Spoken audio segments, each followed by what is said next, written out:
Okay, we're live now. Hello, hello, hello. Welcome to the Monkey Business Show. Today we have the guest. I think that now you are the official guest, the official substitute mercenary, a man extraordinary. SabeRLight, what's up, buddy? How you doing? Hello, I'm doing great. Just came back from Malaysia, so now I'm just chilling at home and enjoying myself. Yeah, well, you don't have to play qualifiers, which is awesome. True. Yeah. They're gonna be a bloodbath. But yeah, dude, I'm so happy to have you because the truth is that I've been following your career and I've been following your stream for a very long time. I really like your uplifted, clowny personality. Thank you. But you're everywhere now. You went literally from obscurity to everywhere. You're playing carry even for teams at the major. Yeah, it's kind of wild how everything kind of came together this year. I think most of it is just like, I mean, I don't know, it's just luck. I think it's just like I'm just doing silly stuff on stage, and that's why I get on Reddit sometimes. So I think it's like a bit over exaggerated. I'm not everywhere. You just see me a lot, so it's a bit skewed. Uh huh. You think so? Yeah. Okay, but dude, tell me a little bit about your story. Where are you from? How long have you been playing Dota professionally? Let's go from the beginnings, the Jonas, before you became SabeRLight. Sure. So I was born in Prague in Czech Republic, and I'm living here my entire life. And I think I got into Dota when I was pretty young. I would say like around 10. I was just playing Dota 1 with my friends in school, and then eventually I got like into Dota 2. I was just playing Dota 2 for fun. I really hated school. I mean, I say this in all my interviews. It's like the reason why I became pro in Dota is because I hated school. I was playing professional chess professionally back in those days, and we would like have chess tournaments every now and then. And then I would get to like skip school to go to the chess tournament. I was like, oh my god, this is so awesome. So then when I saw that there's like an opportunity to like skip school to play video games instead, that was super insane. So yeah, that's like how I kind of like over the years I was just like doing this as a hobby, and then eventually I think it was like around 5k MMR. I was like, okay, maybe I can be pro. I seem to be pretty good, so might as well. And yeah, then I was like playing Czech tournaments because back then like the Czech Dota scene was like somewhat alive, even though nowadays it's not. So I was pretty lucky with that. And yeah, I just kept on climbing, and yeah, then I joined what was it, Singularity, then Chicken Fighters, then Undying, TSM, and here we are.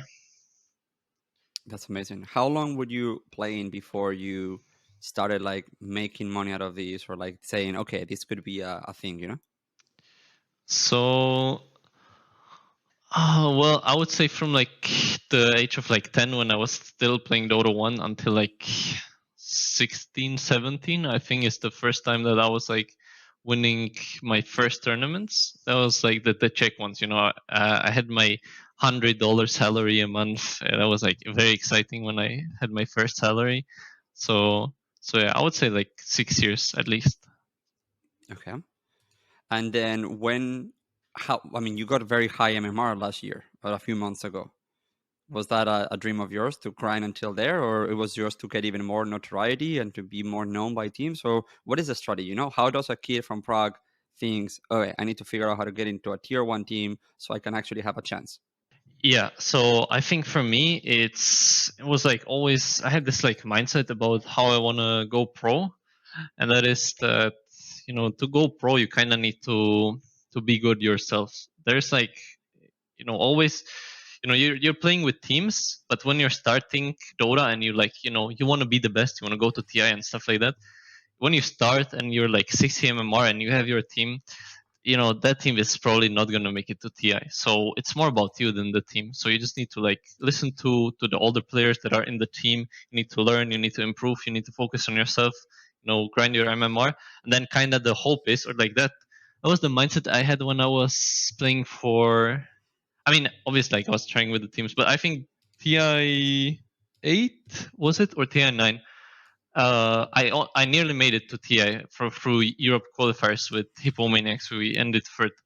So back then it's like the team was good, but the easiest way to like make it to a good team is that just some team picks you up and you end up playing for them. It's not really making it with your team. Luckily now I have like an amazing team, so now it is like we can win TI with this team. So that's like a good place to be. But when you're starting, you kind of need to just focus on yourself. So with this in mind, I was just playing for my kind of own brand. I was like grinding MMR and doing stuff like that. I wasn't really streaming, which I think is also a good thing to do, Hmm. but maybe not necessarily to like be pro. I think that's like more of a like brand thing, not really like skill thing.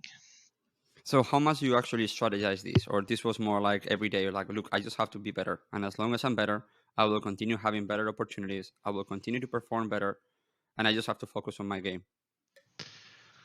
Uh, it was just like it's like in the back of my head. I think this is not something you do actively, but uh, it's like a it's like a good mindset to have, if especially when things aren't really working out, because then it's like you're doing this for yourself. So for example, like if your team is messing up, you don't really have to be angry with them, because obviously like everybody messes up, and you can just focus on yourself. So for me, when I was in those teams, I think there's always like a balance between being like very selfish and focused on yourself and doing what's best for yourself, and then like helping your friends and being like a good teammate.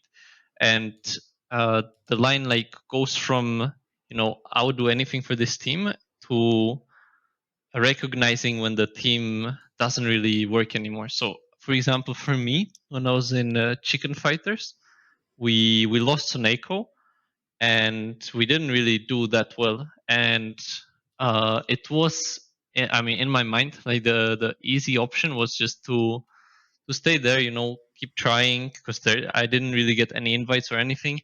So I could have just stayed in that team and keep hoping for the best. But instead, I just decided to like make some bold changes, and I just went to NA, like to a region that I knew no one in, and I've never played there. But I don't know, it just felt like the right choice, and I got very very lucky with that. That's awesome, dude. Look, one of the reasons, to be completely honest, about why I wanted to have you here is because all the time we get the comments or the question is like, okay, look, I think I could have a chance to be pro. How do I go pro? And the truth is that Johan and Sepp are not really a great example for it. And neither is Ammar. Ammar is like, okay, well, you're very good at a game. Somebody calls you one day, you're 16, and now you're part of OG winning a major. But I think that what you've done is really cool because you build this very fun and lighthearted brand inside and outside of the game, but you also have the skill to pull it off. And I think that we're starting to see, how good you are at this game. Because, honestly, I didn't know you until you started playing with Soneko. That was the first time that I was like, oh, this kid can play. And also, in my opinion, Soneko is an incredible Dota mind, which is why he continues to do great in every one of the teams. But there might be something there missing, which is why he can never stay too long in any team. And obviously, when you started playing in NA, and you end up with this Undying, and then with these guys with Moon, I think is when everybody realized, how you can stomp on people. So yeah, like I think you have that career where you try one team, try another team, try another team, and somehow you keep falling up, or you keep going up. Yeah. Yeah, I think I'm just very lucky with that, because then the path like becomes very easy, especially for like your. It's like overall, it's not that stressful, If as long as you like keep doing better and better, it's like it feels easy, because it always feels like it's part of the progress. But so I mean, the real test is gonna be the moment I fall. Then we find out if I if I can really pull through or not. But what you said, I think like this conversation of like people asking if they want to go pro, I also sometimes get asked that question, and it's like it's like a very deep conversation, because it also depends like how badly you want it, like what's your situation in life, if you're like too old for it, stuff like that. So I mean, there isn't really an easy answer. So what is for you too old? I'm 37. Am I too old for this? Uh, Most likely. yeah, yeah. I'm not gonna lie, but Ah, it hurts. and the thing is just I mean, like it's being changed all the time. When I was younger, I thought like 30 is too old, or like that's what the that's what the boomers say. They always say, oh, so you're just gonna play until 30, then your reflexes drop. So then what are you gonna do afterwards? But look at Seb. He's owning and he's over 30. So I think especially in Dota, you can be pro while being pretty old. But the thing is, Seb was already really good like before he was 30, right? So he just like he's using his expertise and the experience he got over the years. But if you want to like become pro and get a good team and get recognized and like stuff like that, then you kind of need to start soon, because once you're like over 20, I would say, and you're like not living with your parents and stuff like that, it's very difficult uh to like afford just sitting at home playing Dota for 12 hours a day. Yeah, I think that that's one of the key things, is that, yeah, you might be able to become pro if you put the time in your 20s, but it's like life is just passing you by. When you're 16, 17, playing computers all day is not too bad. But when you're 25, oof, if you don't make enough money to live out of this, then it's not that easy anymore. Yeah. So then it becomes the question is if like you're taking a risk, and then is the risk worth it for you? Because maybe you like really hate your normal job or stuff like that, and you would like love more than anything to be a Dota pro, and you're like willing to risk everything to do so. And maybe it's fine even if you're 25, but I think it's like a very high price to pay if you don't succeed. Okay, so then I have a question for you. You think the big breakthrough for you was NIP? Or when was the first time that was like, hey, look? Uh, well, I remember like ego wise, my first big breakthrough was during the TI course. I think TI 8, Okay. when I was like playing Axe, and it was like the first time I was like the games were being commented by like real casters. I remember it was like Shiver, maybe Fogt, and maybe OD, and yeah, I was like owning with my ex. If you've seen my game in Malaysia against OG, it Uh was huh. like that I remember. level. Yes. So uh, yeah, I was like 20 something every game, and yeah, and then I remember like okay, the casters were like really nice to me. They were saying I was owning and stuff. So I was like ego wise, I was like okay, I can make it. But other than that, um, I mean, honestly, it was more than it was. It wasn't really like a tournament achievement. I feel like it was mainly just the MMR. Like once I hit like the 11 and 12K, it felt like okay. I mean, I should be able to get a good team at this point. But I mean, also it like depends how you look at it. Because I think like the real breakthrough was just being second at the Stockholm Major. Because I think before that people like knew about me, but they didn't really think I was good. So now they still don't think I'm good, but at least I have the second place at major. I was gonna say, if it makes you feel better, we still get Johan and Seb still get people trusting them every day. So I Yeah, think it's just it's part the of it. Look, classic.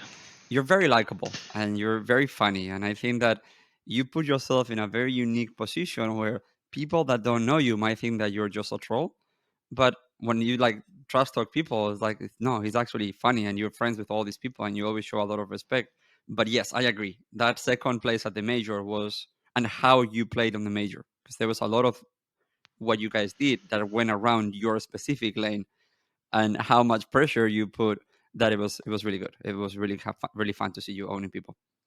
Yeah, I also think it's important because you mentioned it a few times now. Is that I feel like I mean, I was always doing like silly stuff and making jokes and stuff like that. But when I like earlier in my career, I was just like mainly focused on the Dota stuff. now when I'm actually like playing these tournaments, now I try to focus more on like engaging the fans and like doing the silly stuff on stage and stuff like that. Because now it's like when it has the real effect. But before that, it was just like was just honestly like just for me, it's like making them tweets and stuff. So yeah, I think it's important to like build yourself up as a player first, and then start focusing on the brand, because it doesn't really work the other way around. Okay, makes sense, makes sense. So how do you like TSM? How well the team that you play right now before the org, like the Moon, Dubu, and the boys. How long have you been playing with them, and how are things? So now it's gonna be, I think, like year and a half, or actually year and 9 months. Okay. So yeah, pretty long time. I love all those guys. I think we have a really good chemistry. I think there's like a good mix of like pressure to keep improving, and like camaraderie and being friends. Because I would say, like, I mean, I don't have that many friends, but I would say that like Timado and Bryle are like my best friends. Okay. It's pretty wild, since I don't really see them that often. Uh, and yeah, Moon and Dubu are like very good role models, and now even Misery, because it's good to have like bunch of boomers in a team and then bunch of zoomers. So the boomers can like teach you stuff, and we zoomers, we click the buttons. So we have like a good mix. I think the issue we sometimes face is like just having too many viewpoints and too many voices, because we do have like a lot of people that talk. I think Braille is like maybe sometimes Tomato are like the quiet ones, but the rest of us, we have our opinions, so we just need to find the like common ground. But other than that, it's really amazing. They support me, whenever needed. I try to support them as well. So I'm really grateful for having them. I think we obviously we had Moon in this podcast, the one episode that I wasn't here, and I mean you can see how much he's grown, because he used to be a little troll, huh? He used to be a little toxic little troll, Yeah. and now he's all grown up and talking about how he's trying to be a role model and a leader, and I think he's great. Dubo and I have been together in a team, and I was in a team also with Misery, so I know them pretty well. Misery is an awesome guy. I don't know if you had a lot of chance to interact with him in person, but Yes. he's a great guy. Yeah, yeah, for sure. Everybody in the team is amazing, and also I didn't know that you're playing with Dubu and Misery. That's kind of wild. So I never played. So for me, it's always been from the executive side. Uh huh. I was in Evil Geniuses on the era of Fear, TC, Sumail, Universe, and that era. And at Okay. one point, when SVG was there as a coach as well, they brought Misery in, Mhm. and it was for a little time. So I had chance to play with him. Well, sorry, to be with him in the house in Alameda, and then Dubu. When I joined in Mortals, it was the QO, Dubu, Velo, the uh, it was not. It was like a little bit of a Korean roster. Uh huh. So I had a little bit of time with him, and it was Febi there as well. Super fun, Febi as well. You remind me a lot of Febi. Just take Yeah. it how. He has similar energy. Yeah. And how do you guys like TSM right now? You're boot camping, right, in LA? You're like literally on the Uh street from me. Well, right now you're at home, but when you boot camp in LA, you're boot camping in the facilities of uh TSM. yeah. So whenever we're boot camping, it's in the LA facility. So we've been boot Hmm. camping for, I think, both the DPCs, and that's it this year. And yeah, the TSM facility is insane. I'm sure there's like videos on YouTube about like how big it is and Yeah. stuff. And yeah, it's really cool. It's also like it's very modern. My favorite part is that they have like a chef that cooks for all the employees and us as well. And that's one of the best chickens I've had is in the Uh-huh. LA bootcamp. So yeah, the bootcamp's amazing, and the org is also amazing. I think what I appreciate the most is that they give us a lot of freedom. That they trust us, that we know what like that what we're doing is the best. Because I worry that with a lot of these like big organizations, they like think that they know better, since they're such a big org, so obviously like they have to know. But no, sometimes it's not necessarily like that. So when they try to like push some agenda or like how to do stuff, it can become a bit confusing. So I'm really glad that TSM that they just give us free reign in doing whatever we want to, and they just support us. So yeah, tell me, for example, obviously in a company that was built around League of Legends, do you feel that your successes and how good you guys are doing is gonna hopefully make them into a Dota org? Are they buying into the Dota being a superior MOBA, or? I mean, we'll see about that. We need to do well at TI. After if we win TI, then maybe that we convince TSM to like be a Dota org. But I think at this point, it's just since League is just bigger, then I think TSM still wants to mainly focus on League, and Dota is like a side hustle. But Okay. I think our contracts are pretty long, so I hope to stay with TSM for quite some time, and hopefully they just like keep developing the NA scene, because I think that's something that the NA scene really needs. I think so. So I spoke to TSM a few times, and obviously I try to sell them into Dota and tell them how much I love Dota. And I think that they are very, very happy with getting you guys. And you guys are all like very clean brands, very good boys. And you guys, obviously, the moment that they sign you, you perform. You're going to TI. I mean, that is the dream for every person, for every org, that wants to pick up a Dota team. That is like zero drama, and the guys are good, and the team is together. So I think they Yeah, like you guys a lot. I'm really glad that it worked out this way as well, because it becomes a bit awkward when you like sign with an org and then you don't do well.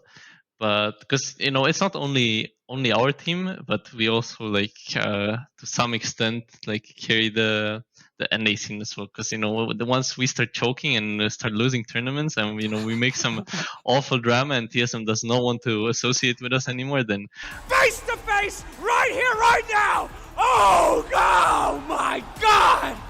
All right, one word to your opponent here. TSM. Team suck in Malaysia. Oh, take it easy. Never give the microphone to the people. That's what I learned in broadcast school. But screw it, take the mic, give it everything you got. Look at these guys. The only reason why they were top 6 at the last major was because of me. There's no reason, and we get so far. Look at this guy. One hero player. Bro, clowns, I'll destroy you. it's gonna take some time before another org dares to step in the NA Dota scene. So we'll hopefully keep doing this and not make any unnecessary drama or anything. So we keep TSM in Dota. Good. I mean, NA, let's talk about a little bit about NA Dota, because it's in a very unique place.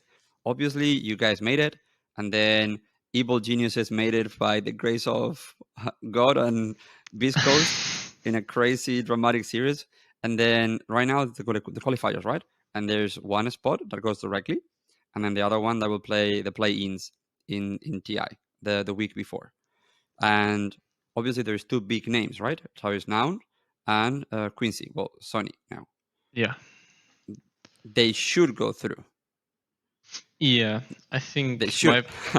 They should, right?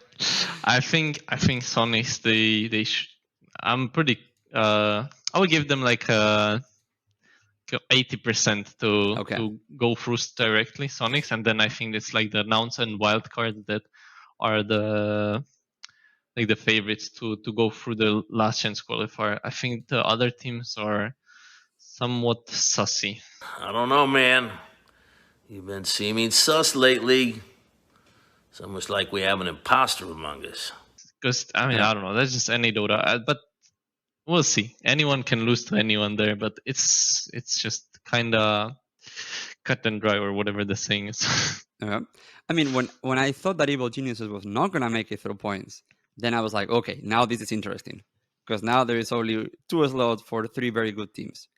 But I mean, but isn't it 3 slots? Because it's always like 1 direct invite and then 2 go to the last chance qualifiers. I think at least according to Wikipedia. I think it's only 1 goes to last chance qualifier per region, because they cannot have 35 teams. So it's one that goes directly and becomes part of one of the 20 teams. So 12 teams are qualified directly. And then we have 6 regions. So we're going to have one team directly qualifying from every one of the regions. And then we have one extra team for each one of the regions. Otherwise, if you have 2 teams for every region, it will be 12 teams. Yeah. There's 6 regions. I thought it's like 12 teams, and then the Really? 12 teams play the last chance tournament, and 2 teams qualify from that. Dude, honestly, you might be right. I'm just working with Wikipedia. That's my source, but who knows these days with Wikipedia? There's Wikipedia and Valve struggle for this. Yes, that's also like a interesting topic, but I don't know if you want to get into that. So I have a question for you. Even though you're now playing in NA, I still consider you the pride of Europe. So we have 2 of the best NA players being Europeans, and some of them. The key here is that we're talking about how all the good North American teams will make it. And now we go to Europe, and we know that not all the European good teams will make it. Like, it's going to be a horrible bloodbath, because I think Entity is a fantastic team. And then we have, like for me, it's my dark horse. I think Entity is going to make it to TI. Yeah, so I think so too. I hope so. And the guys are awesome. Obviously, we have like the friendship between Creepwave and my boys. And so we have Nigma, Secret, Liquid, and Entity. Holy crap, And Alliance on top of it. So. Oh, sorry. Sorry, I don't know why I forgot, I wonder why. Okay, so Alliance. Okay, so 5 teams. I agree. It is gonna be a bloodbath. I can't wait to see the EU qualifiers. I think the only silver lining for these teams is that once they do make it to the last chance qualifier, I would assume that they will be able to win the tournament and go to TI directly. So, for example, like for the North American teams, unless you qualify directly, you get to go to Singapore and you get to play like a very prestigious line, which is like huge, and I'm really happy for them. But I don't think there's like much hopes for them to do even remotely well in that tournament. While for these EU teams, probably, I'm assuming if Secret makes it to last chance qualifier, they're probably going to TI. I hope so. Look, I've been looking at this the whole year, and obviously there is a big conversation between should we put more slots in Europe, should we put other slots in other places? And look, I'm not going to get you there. I feel like you're going to have to defend the North American one. But let's just say that I like that in North America, for me, the uprise of Nouns was really good. Because Nouns played a very strong tournament the last DPC, and they were very, very close. And I want 4 or 5 good teams in North America, because it's more fun getting you guys into the main stage so we can dumpster of you, So, Indeed. No, it's really good. It's actually really good. And for me, when TSM made it to the to the finalists of the major, it's amazing. It's really good because we have to energize the whole region. And you saw, because you were in the Arlington major, we will cover in a second, dude, the crowd was amazing. They were so hype. Yeah. So there's a lot of North American fans that love Dota, and Evil Genius maybe stopped doing some of the content and some of the fun things that they used to do before. And now there's this American fan base that is for everybody to own, So if you guys start doing well, you're going to have a lot of TSM fanboys and fangirls, following you. Yeah, that's the plan to like fill the void that Evil Genius is left behind. I don't know. I'm honestly like slightly disappointed because I think like their content was super good, like the vlogs and stuff. So here at TSM we tried to do some of Life of a Genius. That was you. Wow. Yeah. I mean, I see the issue is that Jay left Evil Genius and it all crumbles afterwards. So yeah, we tried to do some of that stuff, but they were really fun. Yeah, we have some more content lined up, so that's gonna be very hype. I'm excited for people to see. But yeah, I think I don't know, Evil Genius, they're still like doing good. They're still like one of the best NA teams, but it somehow feels like they're like disappeared.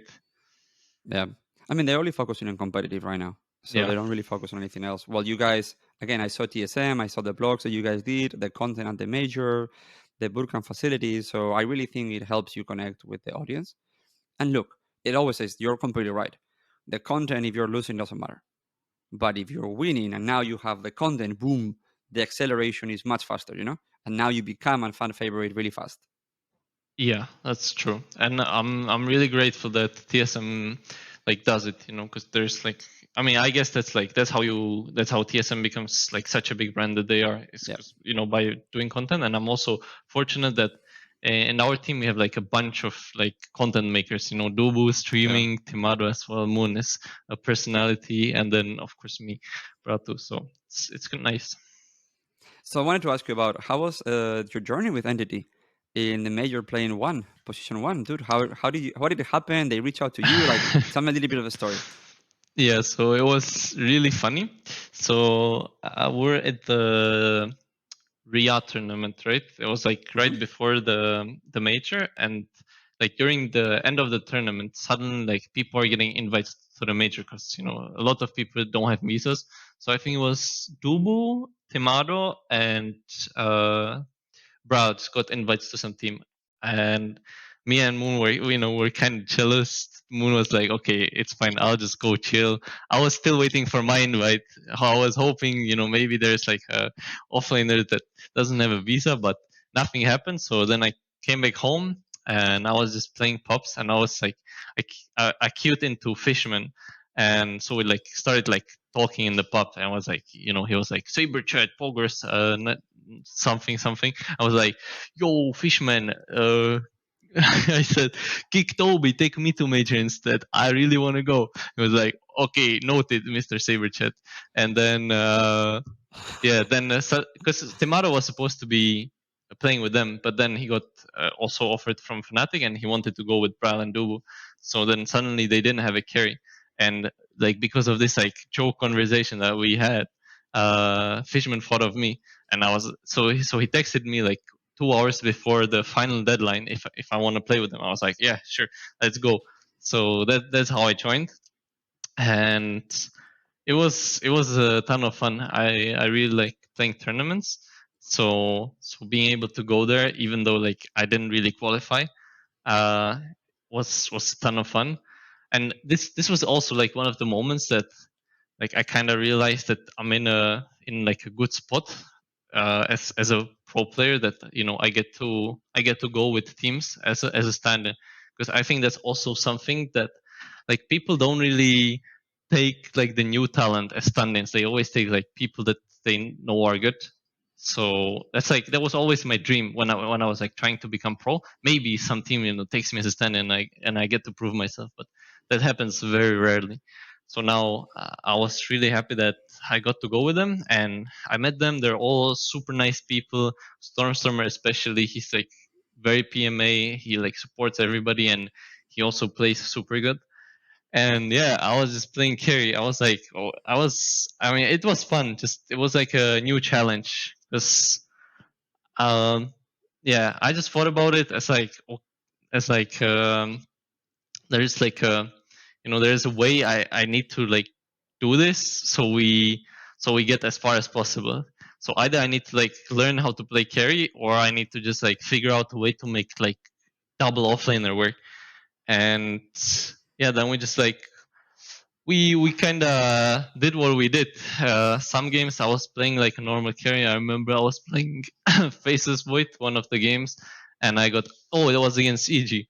I think I got absolutely demolished by Nightfall in lane, but it didn't really matter. I just hit the jungle like a proper carry, and we came back and we won that game. That was really exciting. Then the playoffs, the strategy kind of evolved into, okay, we're just picking double carry. So I was playing my Night Stalkers and Dooms, and it was fun. I think it was a good resistance to the meta that was being played, because back then I really hated that their carries are being played in the offlane, especially by Ammar. It was I don't know, because I hate I'll this get there in a playstyle. second. Yeah. Yeah. So yeah, there was so many teams running double carries. So I was okay, this needs to stop. Let's go double offline and let's see who wins. And we did win against EG. So suck it. So yeah, I was just playing my offlaners. It worked for us. I think it worked for us because the entire team is playing super well, and they were like carrying me in a lot of the games, and it also worked because I was like in a good space myself. So I was playing good. I wasn't playing good carry, but I was playing good Dota, so I was able to like win the games nevertheless. And yeah, we made it until we got knocked down by Aster. Yeah, I'm looking at the stats right now. So you finished second on the group with 3-3-1, which was really good. You guys beat Boom 2-0, EG 2-0, Navi 2-0, and then you split the series with Tundra, Beast Coast, and Spirit, which, holy shit, your group, Yeah, the group of death in a way. And then you went from the lower bracket? No, you were on the top bracket, and then you lost against us, and then yeah, you went down, and then you beat Boom 2-1, and then you lost to Aster. So, dude, this is you guys lost only to very, very good teams. You only lost against OG and Aster, and traded series with Spirit, Tundra, and Biscos, which were really good. It's a good yeah. showing, dude. I was very impressed by how far we've got. I think it's especially like I'm especially happy for the players because I think like being this good at the major, it was like top 6. For a team that like never played a LAN before, it's huge. Because now they get like notoriety. They can like talk with the org about like let's we're like actually like a solid team. So we want to get paid and or like we want to like work with you like properly. So it was really good, and I'm really happy for the guys. So, what is without really telling me a lot about the team, do you feel that this team has what they need to have to make it to the qualifiers to TI and make it to TI entity? Yeah, I think I'm like very confident that they are gonna qualify to TI. I think with the strategy they have, I don't think it's like a strategy that necessarily wins TIs, but I think they should do pretty solid. Like if they play good Dota, I think they should qualify to TI, and I think if they play good Dota, they like can make easily like top 8, top 6 at the TI if they play good. So it's like yeah, I think it works for them, and it's good. Would you dare take in a guess or predictions of who will make it out of Europe? Sure, I think. Let's see. Who finished first? Okay, So who makes first, it directly? I think it's gonna be either Entity or Secret. I think one of these two teams. So no Liquid, eh? No Nigma, no Liquid. Yeah. Or not Alliance. Yeah, then I think like right after these two is Alliance, of course, and then after Alliance, I think I really hope Liquid makes it because I have like I'm pretty close with some of the players, and Blitz is a super nice guy. So I really hope Liquid makes it because even after like last year, that Liquid weren't really able to. Was it last year, right? That Liquid didn't make it. Correct. Yeah. So I really wish both for the players and for the org to be able to like play at TI.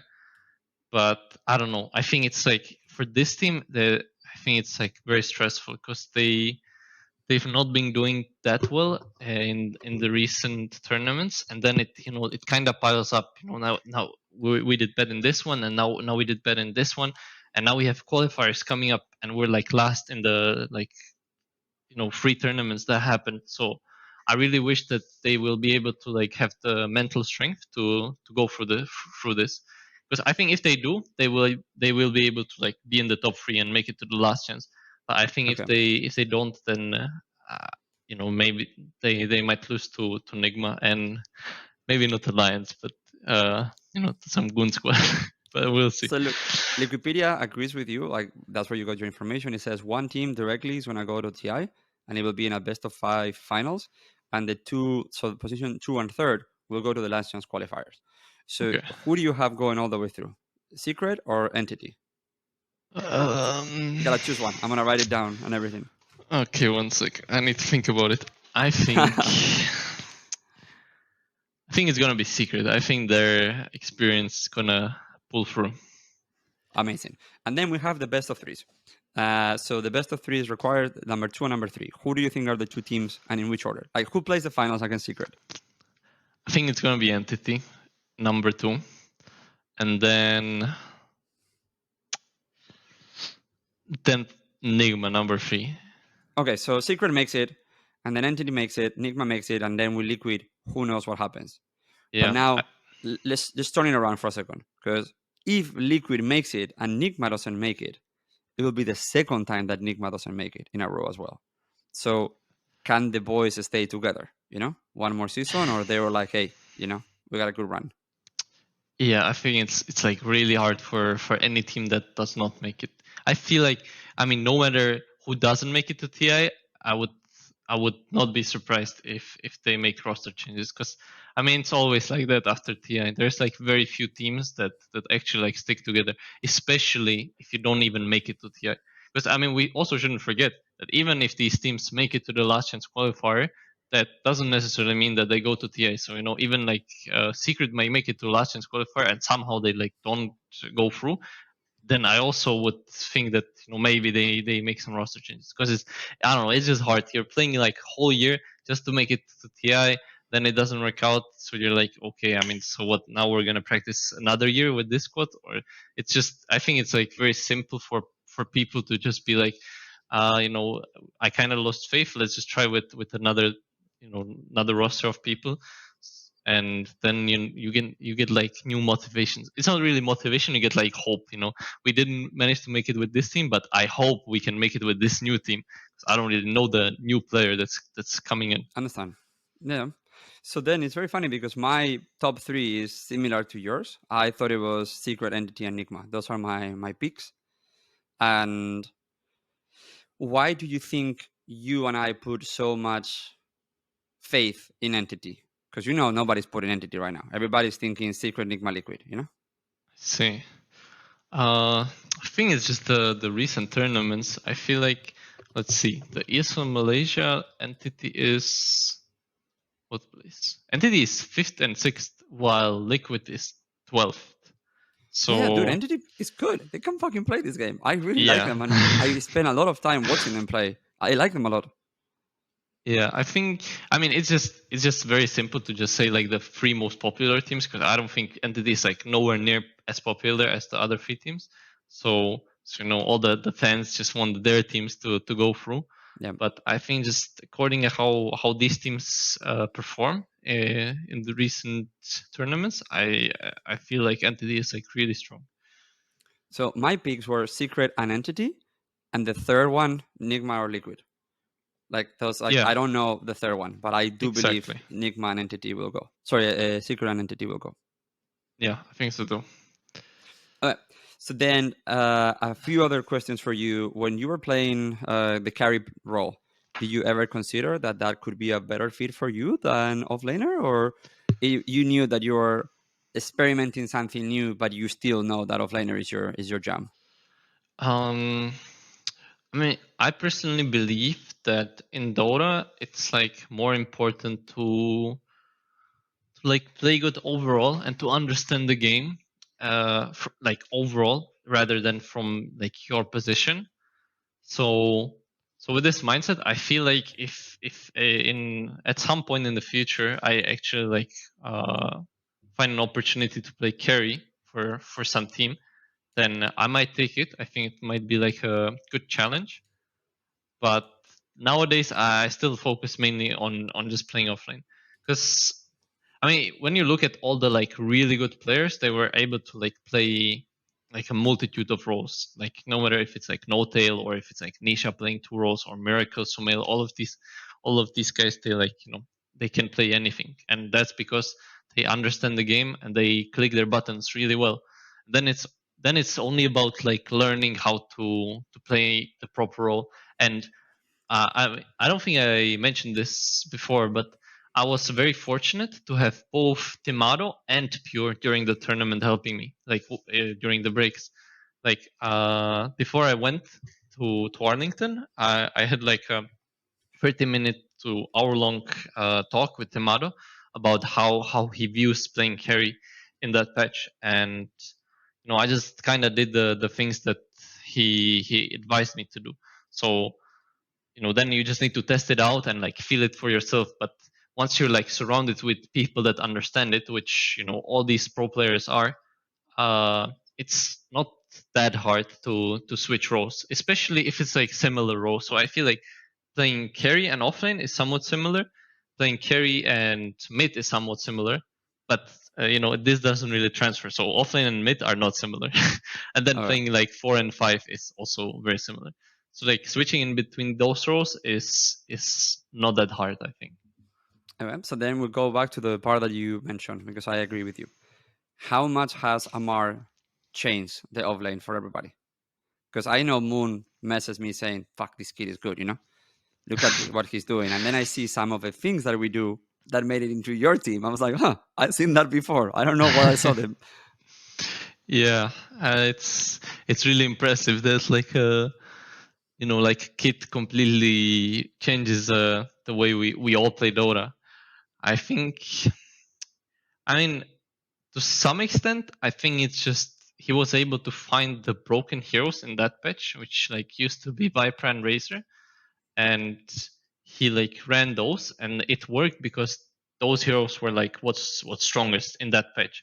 Because you didn't see anti mages offlane or raid kings. It wasn't like you can play any carry in the offlane right now. It was because these heroes were like too dumb in laning. So once you like do one mistake in the lane, they're just gonna run you over. So I think that's like one part of it, that these heroes were really strong, and the other part is just I think his playstyle is very interesting, and it works because he's like a very patient player who also understands the game. And it's funny because patience is like not a thing that you can copy really. It's like you need to learn the discipline and patience in games. So even though a lot of people were like copying Ammar, I don't think it worked for anyone as well as for him, because it's like his playstyle, and he knows when to be patient, and when to like push it his advantage. That's awesome, dude. I would say that I saw you also playing a lot of similar heroes to him. Obviously, your Underlord is mythical at this point. Yeah, I copied the Underlord from Mario. I'm not gonna lie.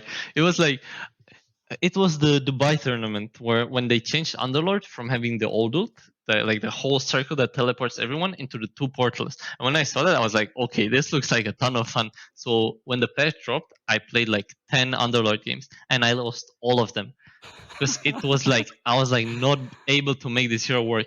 And then like few months later, I saw Ammar playing Underworld, and he was owning because he's doing this carry build. And I never thought about it because I'm just I guess I'm a boomer offlaner as well now. I was just playing it as an offlaner, but the trick was to just play it as a carry.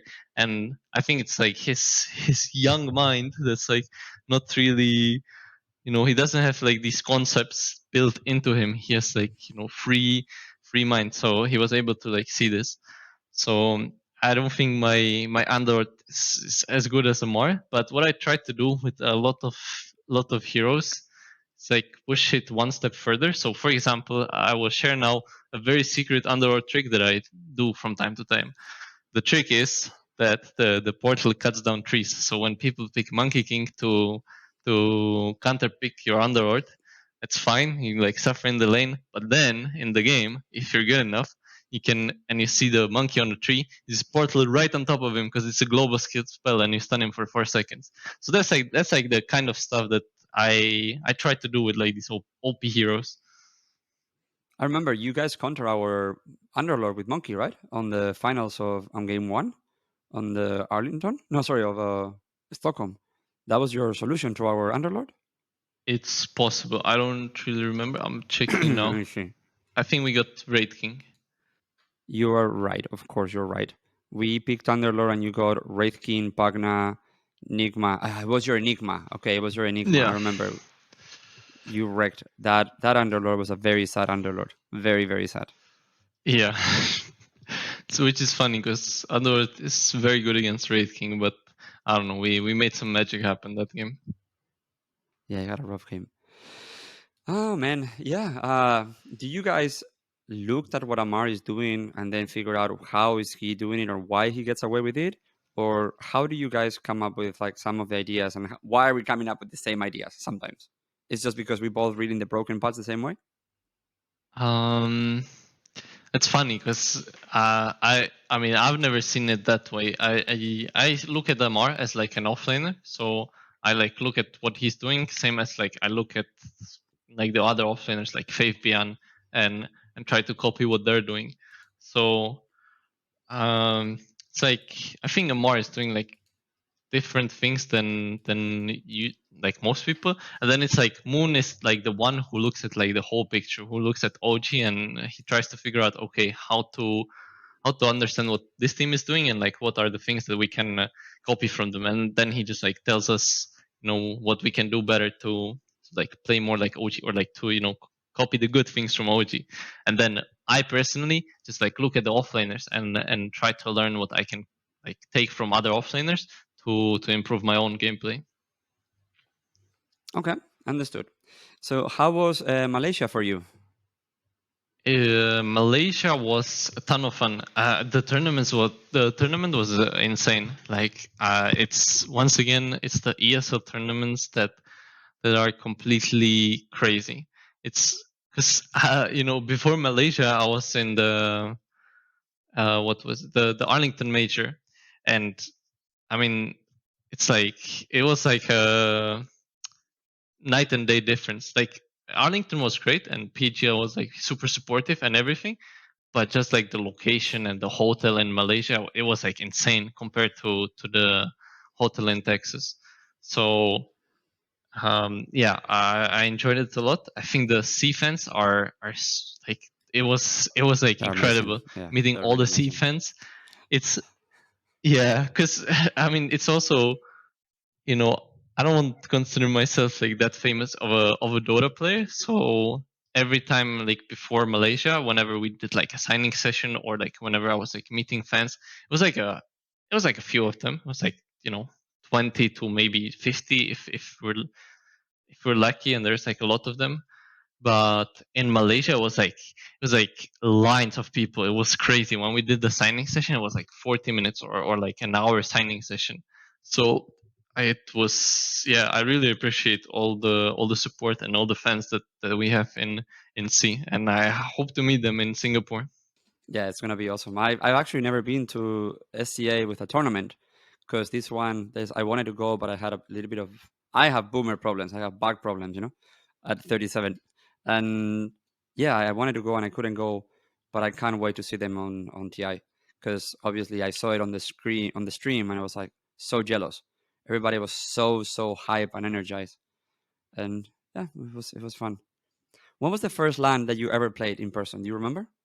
Yeah, I mean that was LAN in Czech Republic. It was very good luck, not gonna lie. So it was like I don't know, we had to like bring our own PCs. So I dragged my PC on a train and actually a monitor as well maybe. So I had my PC in my suitcase and also a monitor, and I drove to Brno, which is like the second largest city in Czech, and yeah, then we like had to set it all up in. It was like a I don't know, it was like a big hall, and yeah, I was playing there with some people that I don't even know anymore, and I was like staying with one of the players in his apartment, and yeah, it was. I mean, it was kind of scary experience. Now when I look at it, I enjoyed the tournament, but just like living in a random person's house and everything was. I How don't old know. were It you? was kind of With this sussy. story. I was very young back then. I think I was like 15 or 14. And your parents let you go? Yeah. Your parents let you just put your computer in a suitcase and go to a random guy's house? Yeah, they did. But I'm sure they checked up on me and everything. They Yeah. they take care of me, so that's nice. But the real big, like the first real big tournament was a minor where I stand in for Chaos, which Yeah, I was remember. Quincy Crow. That's awesome, dude. So the first big tournament that you qualified out of your own right, what was it? The Stockholm Major? No, you have to do something in NIP because it was COVID though, so we couldn't really have any LANs or anything. NIP was just online tournaments actually. Yeah. And we got, I mean, with NIP we also got super lucky because we didn't qualify for a major as chicken fighters. Then the major got cancelled due to COVID, and then the tournament was just played in EU/CIS, and we got invited, and then we ended like 6th, and that's how we got the NIP sponsor because we did kind of well in that one tournament that we weren't really supposed to play. So yeah, we got super lucky with that. I think it is actually Stockholm major that was like the first tournament that I qualified like by myself. That's awesome.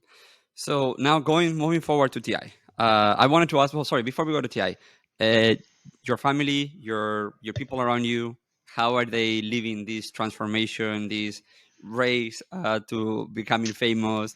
Now you can actually make a living out of these. Like how are they? Do they believe it, or they still look at you like, what the fuck is happening here? Yeah, my parents are super supportive. My mom especially, she used to help me with taxes before I got like a real person. So, and like they help me like invest and stuff like that. So I'm really grateful to have them, and they support me as much as they can. They recently they got into Dota themselves, like not playing, but they actually like watch a lot of the games we play, which is very impressive for Awesome. old people. But yeah, I mean the main shift didn't really happen this year that much. I think it happened when I joined Singularity, which is my first team. Because back then I was still in school. I was like kind of debating whether I want to finish school or whether I just want to quit school and just go go pro, without having even a high school finished. So yeah, we had a lot of discussions back then if it's like the right thing to do. And I Did you think finish high school? yeah, I did. In the end, I did. But it I was pretty lucky because I played the tournament with Chaos, the minor, and they kicked me afterwards because we ended second, and I don't know, I just wasn't I wasn't that good back then. But I think if they kept me, I might have like not finished school. That was my last year, so I got kicked. I got to focus on my studies. I finished school and then I went like real pro. So I'm glad it happened that way. And that was also like the big shift where I actually stopped being like a student to like being like actually like working and making money with Dota. Now it's just like now the only thing that changes is like how successful I am. So in a way, the life has not changed. It's just how much money there is behind it. Yeah, kinda, and how much fame and stuff like that. That's awesome, dude. Dude, everything that you're telling me, I'm fanboying for you because in a way, like if I had to design someone's life, it would be very similar to you. I'm glad that you finished high school. I'm glad that you could fit that, and now you finish it, and now you can do something else with your life, which is playing video games. And like the world has sometimes interesting turns. Hopefully, after you finish Dota, in which I'm sure it will be a very long career, you will sit down and figure out, okay, now what do I do next? And you'll be happy that you have that high school degree in 10 years from now. Even though a year and a half ago was, or 2 years ago was some shitty thing that you had to do, or 3 years ago, then you will always have that for you forever. And you seem to be, doing all the right things. Yeah, I get lucky a lot of times, so I'm glad it's all just kind of working out. But yeah, for sure, it's like it's the classic question. When people ask me, okay, so what are you gonna do when you when you like stop playing Dota? And the answer is always like, I'll figure it out. I'm sure. Like I don't know if other Dota players have it this way, but I mean, for me, I'm just YOLOing it right now. I want to keep playing, so I'm playing. And once I stop playing, I'm sure there's going to be some other job or like some other opportunity to make a living. It's very long. It's very far away from you. I think that for Seb and Johan, as they're going through the transformation right now, they have in a way those questions to answer. Think about like people like Fear, Misery, like Lanam or Xiaowei, like how many of them stayed around the game, nurturing teams and doing other things. So who knows? The industry is moving so fast that by the time you retire, we might be find cars. Who knows? Like at this Yeah. point, no one knows. And dude, the last part of this is podcast. Oh, sorry, TI. How are you planning it? When are you guys going to Singapore? What is the plan, and when do you leave? So right now the plan is that we are taking like a 3-week break, and Okay. then I think we're gonna bootcamp for like 3 weeks ish, and then it's gonna be TI. So we're still debating whether we wanna go to, I think, Malaysia to like a hotel, or That's whether where we we're go going. Thailand to like, and we rent out like a villa, and we do it the same way as last year. Because last year we like rented out a house in I don't know, somewhere in Romania, and we just stayed there for a month. And it was pretty cool, but at the same time, just like living in Romania in some small house was kind of exhausting. So luckily, this year we have the TSM support. So if we do go with the villa, we have like a really nice one picked out, and I honestly can't wait to go there and practice with the team. That's awesome. For us, we were thinking of doing. I mean, I don't know if this will make it into the podcast, but let me just go for it. So we were looking at doing the bootcamp in Europe, but the problem is we don't have any teams to play against because everybody's leaving. Yeah. So we might have to go to bootcamp in Southeast Asia just because nobody else is going to be here.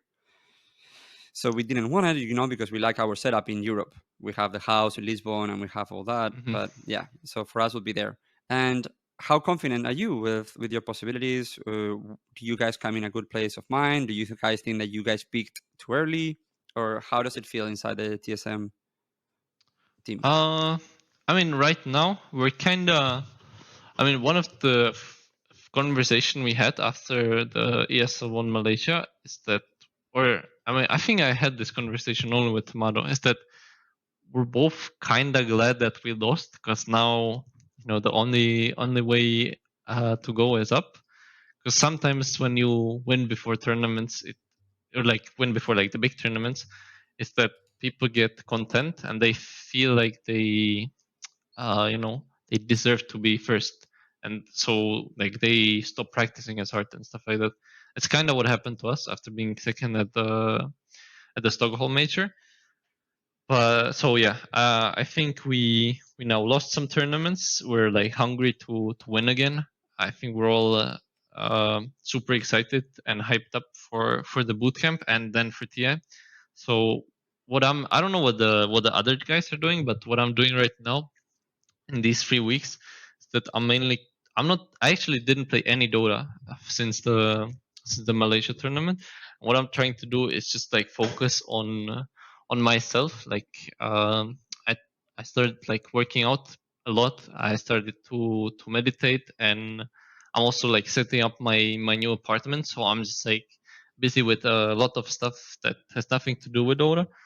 So in order to like not be burnt out, because I imagine it's going to be a lot of Dota being played in like the next month or two. So right now I just want to get ready and get my mental state ready to like be prepared for the competition. I think it sounds perfect as what we do it here. It's like no Dota for a few weeks because Yeah. there's going to be so much Dota.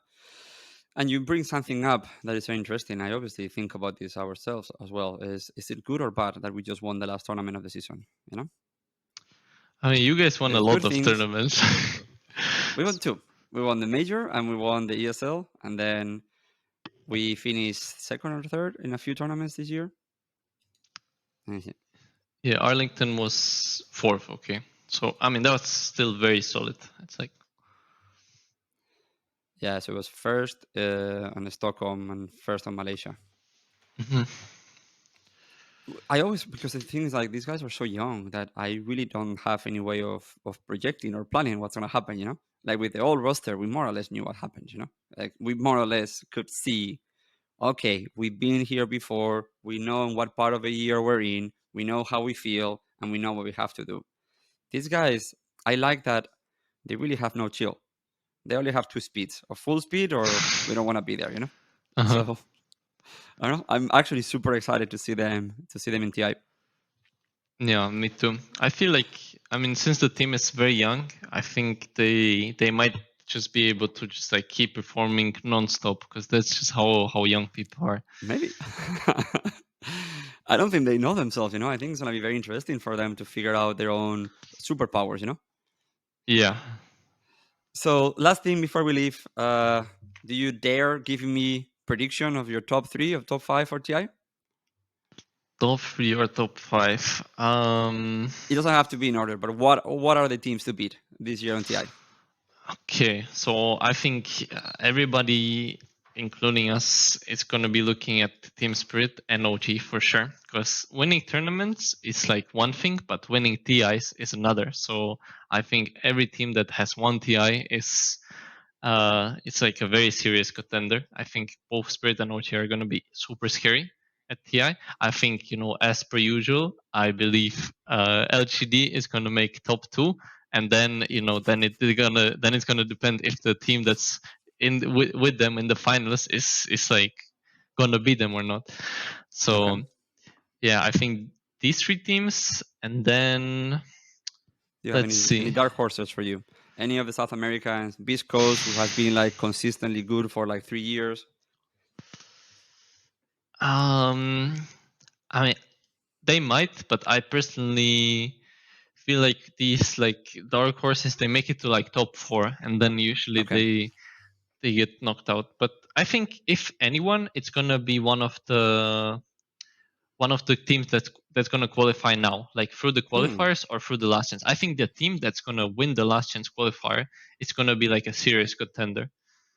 Because of all the Dota they played before getting there. Yeah, exactly. I think like their momentum coming into the tournament is gonna be way higher than anyone else's. So yeah, I think like the 1 or 2 teams that qualify through the last chance are gonna do very well at the end.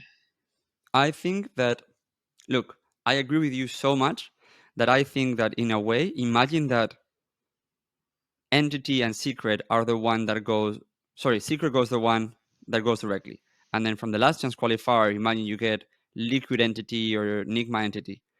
If those teams make it to TI after playing 3 weeks of Dota, they're going to be super scary on LAN.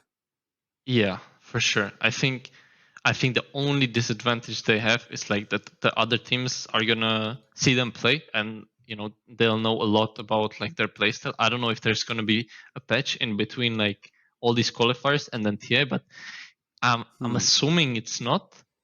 But maybe the patch will be just an adjustment patch, not like a big patch. Yeah, maybe. But if there's not, then then all the qualified teams have a kind of advantage because they know what the last chance qualifiers team play.